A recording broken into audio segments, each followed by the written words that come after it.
দক্ষিণ চব্বিশ পরগনার বিজেপি জেলা কমিটির সদস্য রাজু মণ্ডলকে মারধরের একটি ভিডিও সম্প্রতি সোশ্যাল মিডিয়ায় ভাইরাল হওয়ার পর উত্তপ্ত গঙ্গাসাগর। অভিযোগ ৪ নম্বর মণ্ডলের সভাপতি পিনাক্ষী মণ্ডল এবং তার লোকজন রাজু মণ্ডলকে মারধর করেছে।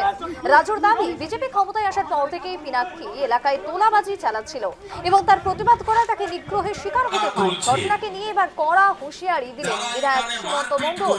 জনসভায় দাঁড়িয়ে তিনি সরাসরি বার্তা দেন, যারা এলাকায় তোলাবাজি মারপিট করছে তাদের বরদাস্ত করা হবে না কোনোভাবেই। দক্ষিণ চব্বিশ পরগনার বিজেপির জেলা কমিটির সদস্যকে মারধর, তোলাবাজির প্রতিবাদ করায় মারধরের অভিযোগ। সোশ্যাল মিডিয়ায় সেই ভিডিও ভাইরাল হওয়ার পর উত্তপ্ত গঙ্গাসাগর।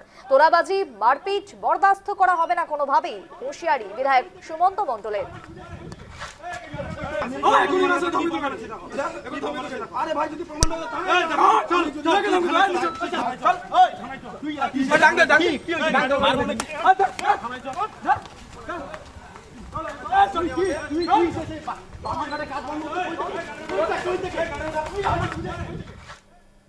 এলাকা থেকে টাকা তুলছে, যারা এখানে মারপিট করছে, ওদেরকেও আপনাদেরকে ঢলাই দিতে হবে।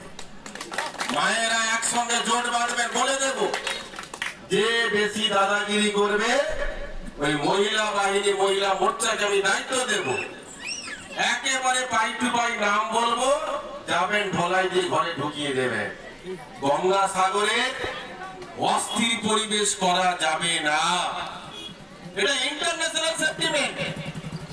বিধানসভায় বসে আছি, ফেসবুকে দেখছি এখানে মারপিট চলছে, ওটা হতে দেব না।